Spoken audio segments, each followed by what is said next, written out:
안녕하세요. 하이닥이 간다 아나운서 박진주입니다. 자, 오늘도 서울대학교 마취통증의학과 문지영 교수님을 모셨습니다. 안녕하세요. 네, 안녕하세요. 자, 지난 시간에 통증에 대해서 알아봤는데 이번에는 어디까지 아파야 치료를 받아야 되나 이런 네. 부분을 좀 여쭤볼게요. 네. 교수님, 그 기준이 있을까요? 어느 정도 아프면 병원에 가야 된다. 통증이란 게 쉽게 말씀드리면 지금쯤이면 없어져야 되는 시기인데 네. 계속 통증이 있고 그리고 그 통증의 강도 자체가 점점점 심해진다. 그러면은 당연히 병원에 가서 나의 통증이 왜 심해지는 것인지를 확인해야 되는 사인이 되겠고 네. 그리고 우리가 의사들이 레드 플래그, 붉은 깃발이다 이렇게 얘기하는 사인들이 있는데 네. 그런 사인들은 어떤 것이냐, 갑자기 한쪽 팔이 마비가 온다든지 뭔가 다리가 마비가 오면서 네. 뭐 통증이 온다든지 네. 뭐 그런 것들, 뭐 아니면은 통증과 함께 체중이 갑자기 빠진다든지 네. 그런 경우는 암이 있을 암성 통증일 가능성이 있거든요. 네. 그런 경우라든지 아니면 이명과 어지럼증, 귀에서 뭐 소리가 들리면서 너무 어지러워서 쓰러질 정도의 두통을 호소한다든지 뭐 구토를 하면서 통증을 호소한다든지 네. 그런 경우도 뇌에 문제가 있을 가능성이 있고요. 네. 이런 레드 플래그, 그러니까 붉은 깃발 사인들이 있으면 네. 통증을 함께 전문적으로 평가를 해보셔야 되겠습니다. 그렇군요.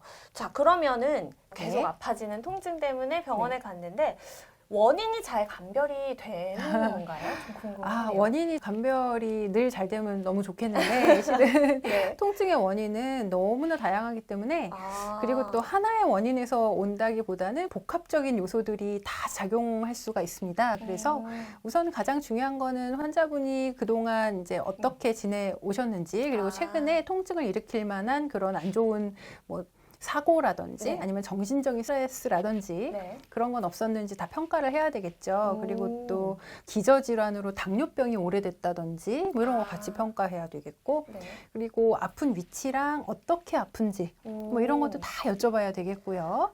네, 그리고 네. 또 이런 것들과 더불어서 예를 들어 어깨가 아프다 그러면은 뭐 어깨 뭐 이렇게 움직여 보세요 이런 검사도 하면서 네. 엑스레이도 찍고 필요에 따라서는 초음파라는 이미지 검사도 하고 또 더 필요한 경우는 MRI를 찍기도 하고 그런 식으로 필요한 검사를 쭉쭉쭉 진행을 하면서 통증의 원인을 정확하게 찾을 수 있도록 해야 되겠습니다. 네. 굉장히 여러 가지 이유가 있기 때문에 자세하게 네. 살펴봐야 되는 거예요. 그럼요. 그래서 네. 환자분이 병원에 오시면 한 분당 거의 이렇게 여쭤봐야 되는 시간이 신경정신과 선생님께서 환자를 상담하는 시간과 동일할 정도로 그 정도로 통증 환자의 평가는 굉장히 정밀해야 되고 정교해야 되고, 그리고 또 환자분의 개개인별로 맞춤 치료, 그런 맞춤 평가에 들어가야 된다는 그런 특징이 있습니다. 네, 그렇군요. 네. 듣다 보니까 또 생각이 났는데 교수님, 네. 제가 요즘에 조금씩 나이가 들면서 주변에 허리 아파하는 친구들이 꽤 있더라고요. 네. 네, 그래서 이제 병원에 찾아갔는데 MRI를 찍었는데 네. 이게 디스크에 이상이 보였대요. 아. 그래서 치료를 받고 싶은데 근데 통증이 있냐라고 네. 이제 병원에서 여쭤보셔서 네. 아직 아프지는 않다라고 했더니 그러면 치료가 안 된다라고 하셨대요. 네. 어디가 어떻게 아프냐에 따라서 당장 치료가 필요한 경우도 있고 그냥 우선 좀 지켜보다가 통증이 심해지는 경우나 뭐 새롭게 더 나타나는 경우 치료가 필요한 그런 질환들이 있죠. 그렇기 때문에 통증을 개개인별로 평가해야 되는 그런 질환이다 이렇게 말씀을 드리는데요. 말씀 주셨던 디스크 같은 경우는 네. 보통 환자분들이 디스크래요 이렇게 얘기하시기도 하고, 또 연세 좀 많으신 분들은 협착증이래요 뭐 이런 얘기도 많이 하면서 오시는데요. 네. 우선은 뭐 원인은 좀 다 차이가 있지만 퇴행성 변화에 따른 그런 변화일 수도 있어요. 우리 몸이 나이가 네. 들어가면서 변화하는 거일 수도 있는데요. 네. 통증 치료의 원칙은 당장 아프지 않으면 치료가 네. 아주 적극적으로 들어갈 필요가 없는 경우가 많이 있습니다. 네, 그래서 MRI 상으로 디스크 조금 튀어나와 있는 정도는 뭐 개인차가 있지만 젊은 분들도 얼마든지 그럴 수 있어요. 예, 근데 그게 아프지 않으면 굳이 그거를 건드릴 이유가 전혀 없는 거죠. 예. 그러면 네. 그래도 뭔가 이상이 있다는데 불안한 마음을 조금 네. 넣어놔도 되는 건가요?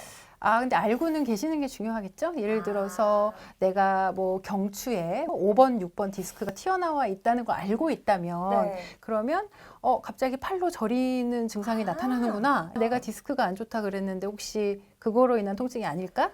증상이 점점 악화된다면 그러면 빨리 병원을 가서 좀 더 의사 선생님하고 얘기하면서 이렇게 좁혀갈 수 있는 기회가 되는 거죠. 조금 예. 더 조심하고 더 그렇죠. 커지는 걸 예방하는 그렇죠. 그런 상황이 예, 될 수 그럼요. 있겠네요. 네, 중요하죠. 그렇기 때문에. 네. 그러면 교수님, 통증에 쓰이는 약들도 굉장히 다양하고 좀 복잡하게 구분이 되어 있을 것 같아요. 어떤 것들이 있나요? 네. 과거에는 그냥 통증 약이다 이러면은 진통제라고만 생각을 하셨는데요. 네. 근데 통증 약은 진통제도 있긴 하지만 진통제 개념으로만 드시는 건 아닙니다. 통증의 종류가 굉장히 많은데 그중에 신경병증성 통증이라는 게 있어요. 네. 예를 들어 뭐 대상포진 환자, 계속 통증이 심한 경우 대상포진 후 신경통 이렇게도 얘기하거든요. 그런 경우는 쓰는 약제가 일반적인 뭐 아세트아미노펜이나 비스테로이드성 소염 진통제를 쓰는 게 아니라 신경통 약을 사용하는 거죠. 신경통 치료약이 항경련제, 항우울제 이런 약이거든요. 그런 약이 1차 치료약입니다. 전 세계적으로 공인된 1차 치료약인데 네. 가끔 그런 중요한 약을 정말 이건 통증 치료약인데 처방을 하면 환자분들이 굉장히 놀라세요. 이제 약국에 가서 약을 딱 받았는데 네. 이거 간질약이라는데요? 이러면서 내가 이거를 왜 먹어야 되나요? 뭐 이런 식으로 항경련제를 처방했다. 그래서 나는 먹지 않았습니다. 막 이러시는 환자분들도 있는데 그거는 통증 치료약이거든요. 네. 그렇기 때문에 굉장히 중요한 약이 되겠습니다. 그거와 더불어 뭐 일상적인 뭐 진통제, 정말 심한 암성 통증 같은 경우는 마약성 진통제까지도 복용을 하셔야 되겠고요. 또 이런 계열의 진통제 말고도 근육이 너무 일상에서 많이 뭉칠 수 있잖아요. 그렇죠. 운동 심하게 하고 나면 그러면 근육환제 같은 걸 또 드실 수도 있는 거고요. 네. 굉장히 다양한 통증 치료약이 있고요. 개개인의 통증에 맞춰서 처방이 들어가야 됩니다. 네. 요즘에는 또 두통에 네. 주사로도 치료가 된다고 들었거든요. 그럼요. 두통도 종류가 굉장히 다양한데요. 어떤 두통이냐에 따라서 뭐 신경블록을 할 수도 있겠고 또 뭐 예를 들어 경추성 두통, 근육의 수축이 심하게 되면서 주변의 신경과 인대를 뭐 잡아당기면서 생기는 그런 종류의 두통인데요. 그런 경우는 근육을 풀어주는 일반적인 근근막 주사를 해도 통증 완화가 되지 않는 경우는 보툴리눔 톡신, 뭐 소위 우리가 알고 있는 보톡스라는 제제를 주사 치료를 하기도 합니다.